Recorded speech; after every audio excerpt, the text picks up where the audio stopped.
Hello students, welcome to math puddles. चलिए करते हैं क्लास 12 के एक्सरसाइज 9.4। इसके 19 क्वेश्चन हम कर चुके हैं और इसके 4 क्वेश्चन आज करेंगे 20, 21, 22 एंड 23। देखिए क्वेश्चन नंबर 20 क्या दिया हुआ है। In a bank principal increases continuously at the rate of R% per year. ठीक है, प्रिंसिपल है वो इंक्रीज हो रहा है किस रेट से भी, R% से पर ईयर। प्रिंसिपल इंक्रीजेस मतलब चेंज हो रहा है किससे, R% से। ठीक है, find the value of R, हमने R को ही फाइंड आउट करना है। कब भी, if 100 double itself in 10 year. ये कह रहा है अगर 100 रुपए अपने आप के 10 साल में डबल हो जाए, मतलब 200 हो जाए, तो रेट ऑफ इंटरेस्ट बताइए R उस टाइम क्या होगा। ठीक है, तो देखो क्या दे रखा है, प्रिंसिपल के चेंज होने का रेट दे रखा है, तो हम प्रिंसिपल को सपोज कर लेते हैं इज इक्वल टू x। ठीक है, अब प्रिंसिपल चेंज हो रहा है मतलब रेट बदल रहा है, ये डेरिवेट हो रहा है dx अपॉन dt। किस रेट से चेंज हो रहा है अभी, R% से। ठीक है, R% मतलब x जो है ये किस रेट से चेंज हो रहा है, R% से। R का मतलब क्या है, R/100। ठीक है, ये चेंज होने का रेट दे रखा है। उसके बाद क्या करते हैं, वेरिएबल्स को सेपरेट करते हैं। जो x है वो तो dx के साथ आ जाएगा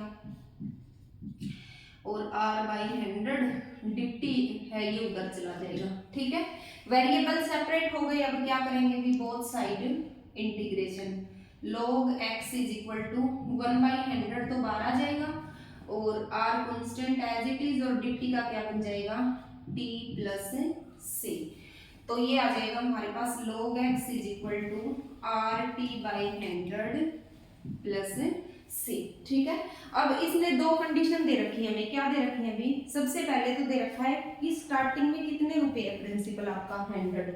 प्रिंसिपल को हमने x मानना है, मतलब x क्या है अभी, 100 रुपए। ये स्टार्टिंग में लेकर के चला है तो उस टाइम तो कुछ भी नहीं है, t क्या है 0। इसके अंदर पुट कर दो log 100 is equal to r into t, हमारा 0 है, डिवाइड बाई 100 प्लस c। तो c की वैल्यू आ गई हमारे पास कितनी भी, log 100। ये इक्वेशन 1 थी और इसके अंदर पुट कर दो तो ये होगी log x is equal to RT divide by 100 plus में log 100। ठीक है, हमने वैल्यू किसकी फाइंड आउट करनी है, R की। अब इसने नेक्स्ट कंडीशन दे रखी है कि 100 जो है वो डबल हो जाते हैं अपने आप के, कितने ईयर बाद, 10 ईयर बाद। मतलब प्रिंसिपल जो है ये 200 हो जाता है कब, जब हमारा टाइम कितना है, 10 ईयर है। तो पुट कर दो इसमें log 200 is equal to r into time है हमारा 10 डिवाइड बाई 100 प्लस में log 100। इसको सोल्व कर लेते हैं, ये तो इधर आके माइनस में हो जाएगा, log 100 इज इक्वल टू 0 से 0 कैंसिल, ये हो जाएगा R/10। और इसमें लॉगरिथमेटिक प्रॉपर्टी अप्लाई कर दो, log m/n हो जाएगा इज इक्वल टू R/10। और ये हो जाएगा भी 2 कैंसिल है, मतलब log 2 is equal to R/10।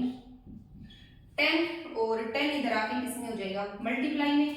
उससे पहले मतलब इसको कैंसिल आउट करना है हमने log को, क्योंकि ऐसे तो r फाइंड आउट नहीं होगा। इसने वैल्यू दे रखी है log 2 की, हमें कितनी है 0.6931। तो 2 किस जगह पुट कर दो भाई, 0.6931 इज इक्वल टू R/10 और 10 इधर आके मल्टीप्लाई में हो जाएगा, 31 into 10 is equal to R, और R हमारा क्या हो जाएगा भाई 6.931। ये क्या होगी इसकी रेट ऑफ इंटरेस्ट।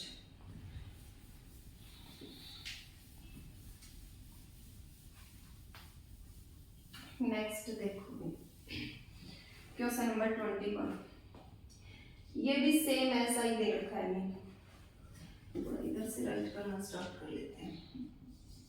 ये भी इसी की तरह दे रखा है, in a bank principal increases continuously at the rate of 5% per year. इससे पीछे वाले में दे रखा था R% पर ईयर। अब की बार प्रिंसिपल इंक्रीज हो रहा है किस रेट से भी, 5% से।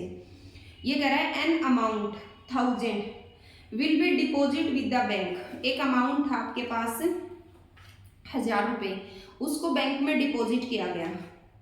तो ये कह रहा है how much will be worth after 10 year. तो ये कह रहा है 10 साल बाद ये अमाउंट कितनी हो जाएगी, हमने वो बताना है। ठीक है, तो देखो प्रिंसिपल को सपोज कर लेंगे, कितना मान लिया हमने x। ठीक है, अब उसके बाद प्रिंसिपल इंक्रीज हो रहा है, मतलब चेंज हो रहा है किसके साथ, टाइम के साथ। इतना भी जितना था उसका 5%। ठीक है, 5%। ये हो जाएगा 5 1 जा 5, 5 2 जा 10 0 dx upon dt is equal to x over 20। अब वही सेम वेरिएबल सेपरेट कर लो, dx upon x is equal to 1/20 तो कांस्टेंट है इनटू dt, और क्या कर लो इंटीग्रेट बोथ साइड। तो ये हो जाएगा log x is equal to 1/20 dt का t प्लस c। ठीक है, अब वो ही दो कंडीशन गिवन है, दोनों कंडीशन हम लेकर के चलेंगे। देखो क्या दे रखा है, an amount of ₹1000 will be deposit with the bank. Bank में डिपॉजिट किए गए कितनी अमाउंट, 1000 रुपए। उस टाइम क्या था, कुछ भी नहीं था, 0। तो x तो हमें दे रखी है 1000 और उस टाइम क्या था भाई, 0। पुट कर दो log 1000 is equal to 1/20 into 0 plus का c, and log 1000 is equal to किसकी वैल्यू आ गई, c की। अब c की वैल्यू पुट कर दो इक्वेशन फर्स्ट में, log x is equal to t/20 plus का log 1000। ठीक है, अब आगे क्या दे रखा है, how much will be worth after 10 year. ठीक है, अब ये कह रहा है 10 साल बाद आपने ये बताना है कि ये जो अमाउंट थी ये कितनी हो जाएगी, मतलब किसको फाइंड आउट करना है, x को। कितने टाइम बाद, 10 ईयर बाद। तो t की वैल्यू कितनी दे रखी है, 10। पुट कर दोगे log x is equal to 10/20 plus में log 1000। log वाली दोनों प्रॉपर्टी, log वाली दोनों टर्म इकट्ठी कर लेंगे, minus log 1000 is equal to ये क्या हो जाएगा भी 1/2, और ये हो जाएगा log x over 1000 is equal to 1/2, और ये हो जाएगा भी। अब देखो किसको फाइंड आउट करना है, x को फाइंड आउट करने के लिए तो लॉगरिथम हटाना पड़ेगा। ठीक है, तो लॉगरिथम हटाने के लिए बोथ साइड क्या लेंगे अभी, एक्सपोनेंशियल। e से log कैंसिल, x बाय में 1000 इज इक्वल टू ये हो गया e की पावर 1/2 को क्या लिख सकते हैं 0.5, क्योंकि e की पावर 0.5 किसने वैल्यू दी हुई है, and x is equal to 1000 इधर आके मल्टीप्लाई हो जाएगा, और इसकी वैल्यू दी हुई है 1.648। मल्टीप्लाई कर देना इनको, यही आ जाएगा 1648, क्योंकि 3 आएंगे, 3 पॉइंट के बाद डिजिट है 1 2 3, तो ये आ जाएगी 1648। 10 साल के बाद जो 1000 रुपए अमाउंट थी वो इतनी हो जाएगी 1648। नेक्स्ट देखो क्वेश्चन नंबर 22। ये कह रहा है इन एक कल्चर के अंदर the bacteria count is 1 lakh. Bacteria they रखे हैं आपके पास 1 लाख है। The number is increase by 10% in 2 hours. ये जो बैक्टीरिया है ये इंक्रीज हो जाते हैं कितने भी 10%, कितने घंटे बाद, 2 घंटे के बाद। In how many hours it will count to 2 lakh. तो ये कह रहा है कितने घंटों के बाद ये 2 लाख हो जाएंगे। If the rate of growth of bacteria is proportional to the number of present. ये कह रहा है इनके जो बढ़ने का रेट है वो किसके प्रोपोर्शनल है, जितने प्रेजेंट है उनके डायरेक्टली प्रोपोर्शनल है। ठीक है, तो हम नंबर ऑफ बैक्टीरिया प्रेजेंट मान लेते हैं।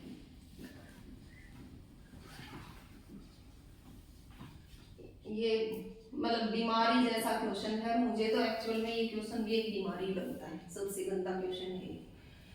ठीक है, ये टाइम के साथ चेंज हो रहे भी, मतलब जितना इनका रेट है ना चेंज होने का वो डायरेक्टली प्रोपोर्शनल है। तो जो बच्चे फिजिक्स पढ़ते हैं उनको तो पता है बेटा ये किसका सिंबल होता है, प्रोपोर्शनलिटी का। डायरेक्टली प्रोपोर्शनल है किसके, जितने ये नंबर प्रेजेंट है उसके। और अगर हम ये प्रोपोर्शनलिटी कांस्टेंट ये सिंबल हटाते हैं तो यहाँ पर कोई ना कोई कांस्टेंट लेना पड़ता है हमें, वो हमने क्या मान लिया भाई k। अब सेम वही वेरिएबल सेपरेट करो, वेरिएबल सेपरेट हो गए, both side integrating, dx by x का तो हो जाएगा log x और ये हो जाएगा kt प्लस का c। अब सेम वही हमने दो टर्म गिवन है, दोनों कंडीशन लेनी है और यहाँ से कांस्टेंट और इसको फाइंड आउट करना है।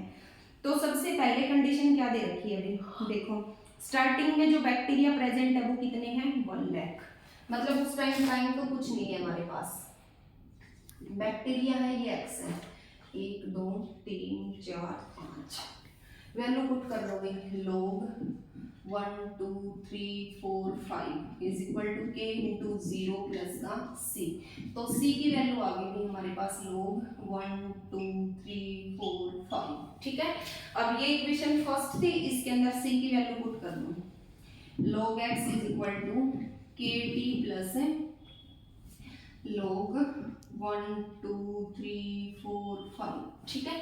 अब देखो आगे क्या दे रखा है, ये कह रहा है कि कुछ टाइम के बाद, ठीक है, मतलब 2 घंटे के बाद, जब टाइम आपका 2 आवर है तो जो बैक्टीरिया है वो इंक्रीज हो जाते हैं, कितने भी 10%। 10% का मतलब क्या है बेटे, मतलब इसका 10%, तो 1 लाख का 10% निकालो पहले, तो 1 2 3 4 5 10%, 1 0 से 1 0 1 0 से 1 0 मतलब 10,000, ठीक है। 1 लाख तो पहले से थे और 10,000 और इंक्रीज हो गए, तो बैक्टीरिया कितने हो गए भाई 1,10,000, ठीक है। तो x हमारा कितना हो जाएगा 1 1 1 2 3 4, पुट कर दो इसके अंदर, log x is equal to kt, t तो हमें गिवन है 2 प्लस log 1 2 3 4 5, x की जगह वैल्यू ये आ गई हमारे पास है log 1 1 1 2 3 4, ठीक है। और लॉगरिथम वाली दोनों टर्म एक साइड कर लेंगे, minus log 1 2 3 4 5 is equal to 2k, ठीक है। और इसमें लॉगरिथमेटिक प्रॉपर्टी लगाओगे, 1 2 1 2 3 4 डिवाइड बाय में 1 2 3 4 5 0 इज इक्वल टू 2k। 4 0 से तो 4 0 क्या हो जाएंगे cancel, and log 11 over 10 is equal to 2k and k is equal to 2, इधर आके क्या बच जाएगा 1/2 इनटू में log 11 ओवर 10। ये किसकी वैल्यू आ गई हमारे पास k की, बट इसको क्या चाहिए भाई, इसको चाहिए टाइम, कब, जब जो बैक्टीरिया है वो कितने पहुंच जाएगी 2 लाख। तो ये थी हमारे पास बेसिक इक्वेशन, इसमें पुट कर दो भाई, बैक्टीरिया तो 2 लाख होने चाहिए, k की जगह k की वैल्यू एंड c की जगह c की वैल्यू, किसकी वैल्यू आ जाएगी हमारे पास टाइम की, k की वैल्यू ये थी 1/2, log x कितना होना चाहिए 2 lakh, 2 3 4 5 is equal to k की जगह k की वैल्यू 1/2 log 11/10 और c की जगह c की वैल्यू हुई log 1 लाख 1 2 3 4 5, ठीक है। लॉगरिथम तो एक साइड कर लोगे, k के साथ t है, t as it is, k की जगह k की वैल्यू, तो ये हो जाएगा, ये इधर आके किस में होएगा माइनस में, और लॉगरिथम की प्रॉपर्टी लगाएंगे तो दोनों डिवाइड में आ जाएंगे, is equal to 1/2 log 11/10 into में t, ठीक है। और ये क्या हो जाएगा कैंसिल, मतलब log 2 is equal to 1/2 log 11/10, ठीक है, और इंटू में t। अब इनको यूज कर लोगे, ये 2 है, ये तो इधर आके किस में हो जाएगा मल्टीप्लाई में, 2 log 2, और ये किस में आ जाएगा डिवाइड में, log 11/10 is equal to t, ये हमारी t की वैल्यू आ जाएगी। और आगे इसको सोल्व कर लेना, 2 तो इसकी मतलब पावर में चला जाएगा तो ये log 4 बन जाएगा, और नीचे इसको लिख सकते हैं log 11 माइनस 11 10, या इसको हम एज इट इज भी छोड़ सकते हैं, ये हमारा टाइम आ जाएगा। मतलब बाकी क्वेश्चंस में तो हमें दो दो कंडीशन गिवन थी, इसमें तीसरी कंडीशन भी साथ गिवन थी कि जो दो कांस्टेंट हैं वो दोनों आपके पास आ गए, उनकी वैल्यू पुट करके आप टाइम को फाइंड आउट कीजिए। नेक्स्ट देखो इस एक्सरसाइज का last question, the general solution of the differential equation dy over dx is equal to e की पावर x प्लस y। ठीक है, इस इक्वेशन का हमने जनरल सॉल्यूशन फाइंड आउट करना है। ठीक है, तो क्या करेंगे, कैसे फाइंड आउट किया है जनरल सॉल्यूशन, पहले तो वेरिएबल्स को सेपरेट करेंगे। अगर ये प्लस में दिया हुआ है तो अलग अलग हो सकता है इनटू में, e की पावर x इनटू, कि अगर दो नंबर का बेस सेम है तो पावर क्या हो जाती है ऐड, कब, अगर वो दोनों मल्टीप्लाई में है। अब वेरिएबल्स को अलग अलग कर लोगे, पहले तो उधर जाएगा dx, ये इधर जाके किस में हो जाएगा मल्टीप्लाई में, और dy इधर आके किस में हो जाएगा डिवाइड में। अब क्या करेंगे, बोथ साइड इंटीग्रेशन, और ये जो e की पावर y है ये ऊपर जाके किस में हो जाएगा माइनस में। अब इसको इंटीग्रेट कर लोगे, e की पावर माइनस y का e की power minus y as it is, और माइनस y का दोबारा करेंगे तो minus 1 is equal to e की पावर x प्लस का c। ये हो गया माइनस e की power minus y is equal to e की पावर x प्लस का c। और अब इनको वैसे कर लेना जैसे हमें ऑप्शंस दिए हुए हैं। ठीक है, उसके अकॉर्डिंग, मतलब इसको अगर इधर ला रखा है तो इधर ले आना, इसको इधर, ऐसे भी हो सकता है, c तो इसके साथ भी हो सकता है ना, तो c इज इक्वल टू क्या हो जाएगा e की पावर x, और ये इधर जाके क्या हो जाएगा ऐड हो जाएगा। तो जैसे इसके ऑप्शन को रीअरेंज कर रखा है वैसे इसको रीअरेंज कर लेंगे।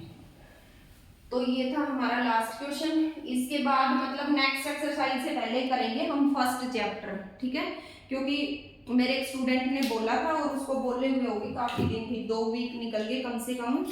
कुछ तो मैं पहले वीडियो बना नहीं पाई, कुछ वीडियो बनाई उनकी एडिटिंग नहीं हुई, कुछ डिलीट हो गई। तो अब पहले फर्स्ट चैप्टर की वीडियो आएगी कंप्लीट की, उसके बाद हम इसकी 4th और 5th एक्सरसाइज करेंगे। Okay, thank you students.